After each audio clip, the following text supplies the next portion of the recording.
नमस्कार प्यारे बच्चों, कैसे हैं आप। आज हम आदर्श जीवन मूल्य प्रथमा के 15वें अध्याय विनम्रता जीवन का वास्तविक आभूषण का अध्ययन करेंगे।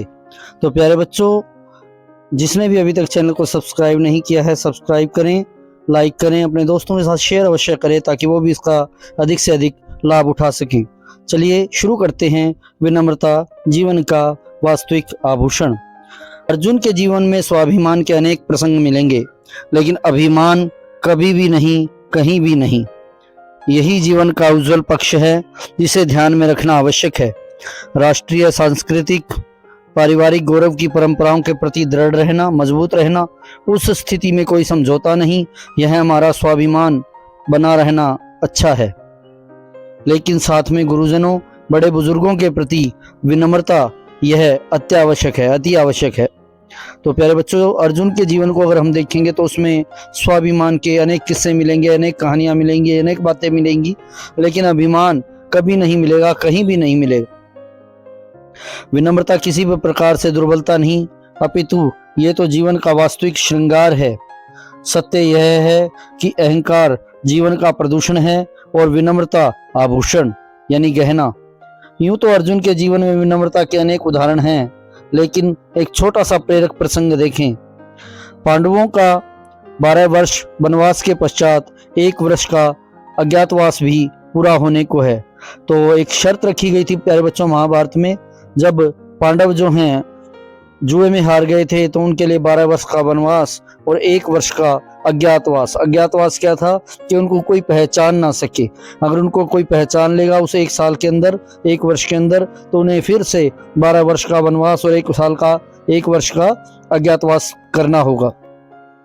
तो पांडवों का जो 12 वर्ष का वनवास है वो 1 वर्ष का अज्ञातवास भी पूरा होने को है।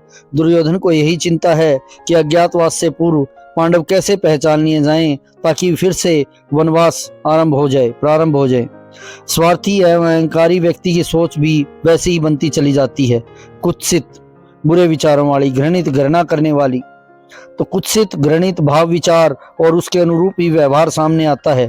दुर्योधन ने पितामह और आचार्य द्रोण को विराट राजा के यहाँ पांडवों के छिपे होने की आशंका से पितामह भीष्म और आचार्य द्रोण को उकसाया। युद्ध का उद्घोष हुआ। एक और भीष्म, द्रोण, कर्ण, दुर्योधन, दूसरी ओर उनके सामने विराट राजा का पुत्र उत्तर और वेश बदले हुए वृणल्ला के रूप में अर्जुन। किसी ने नहीं पहचाना, लेकिन अर्जुन तो पहचान ही रहा था कि सामने पितामह भीष्म और आचार्य द्रोण हैं।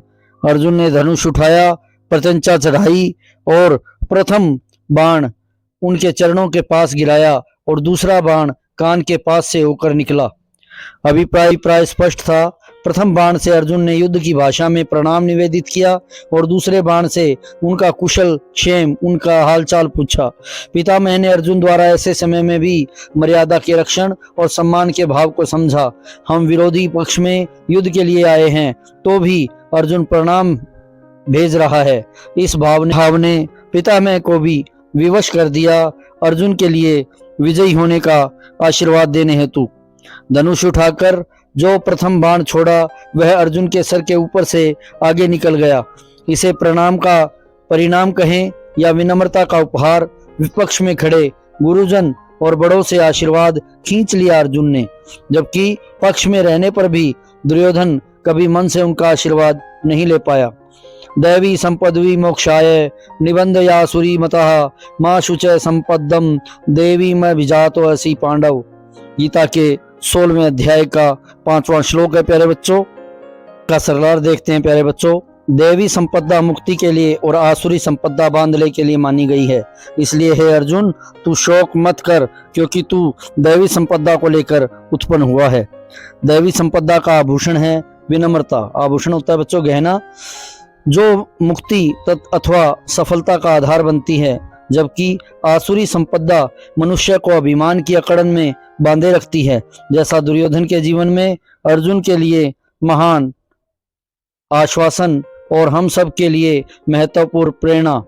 चिंता मत कर पार्थ, क्योंकि तू दैवी संपदा में उत्पन्न हुआ है। तो प्यारे बच्चों, अपने बड़ों से विजयी होने का आशीर्वाद लेने के लिए अर्जुन ने पहले 2 बाण चलाए।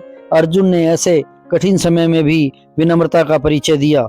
दूसरा प्रश्न देखते हैं प्यारे बच्चों, हमें विपरीत परिस्थितियों में भी अपने गुरुजनों एवं बड़ों का मान सम्मान क्यों करना चाहिए? हमें विपरीत परिस्थितियों में भी अपने गुरुजनों एवं बड़ों का मान सम्मान, उनका आशीर्वाद प्राप्त करने और अपनी विनम्रता का परिचय देने के लिए करना चाहिए। में पितामह ने अर्जुन को मारने के स्थान पर आशीर्वाद क्यों दिया? पाठ के आधार पर स्पष्ट करें। विपक्ष में होने पर भी अर्जुन ने अपनी विनम्रता के कारण पितामह को युद्ध की भाषा में प्रणाम किया, इसलिए युद्ध भूमि में पितामह ने अर्जुन को मारने के स्थान पर आशीर्वाद दिया। तो कुछ करने के लिए है प्यारे बच्चों, विद्यार्थी पाठ में आए श्लोक को कंठस्थ कर बाल सभा, कक्षा कक्ष और प्रार्थना सभा में भाव एवं अर्थ सहित प्रस्तुत करें। प्यारे बच्चों, इस पाठ में जो श्लोक आए हैं उन्हें आप याद करें और कक्षा कक्ष में, प्रार्थना सभा में उन्हें सुनाएं। आपकी कक्षा में कौन कौन से विद्यार्थी आपसे अधिक विनम्र हैं और कौन से विद्यार्थी आपसे कम विनम्र हैं, बताइए। आपको उनकी किन बातों से यह पता चला? तो आपकी कक्षा में आपके जो मित्र हैं, आपकी जो सहेलियां हैं, आपके जो फ्रेंड्स हैं, वो आपसे अधिक विनम्र कौन सा है, आपसे कम विनम्र कौन सा है, आप कितने विनम्र हैं, आपके साथ विनम्रता से कौन बातें करता है, आप किसके साथ विनम्रता से बातें करते हैं, आप इसकी एक लिस्ट बना सकते हैं। और आपको इन बातों का कैसे पता लगा, इसके बारे में भी आप बता सकते हैं। तो प्यारे बच्चों, ये था हमारा अध्याय। तो आपको अच्छा लगा है तो इसे लाइक करें। चैनल को अगर सब्सक्राइब नहीं किया है अभी तक किसी ने, तो चैनल को सब्सक्राइब करें और अपने दोस्तों के साथ शेयर अवश्य करें, ताकि वो भी आने वाले परीक्षा के दिनों में इनका लाभ उठा सके। तो बच्चों, मिलते हैं अगले अध्याय में शीघ्र ही।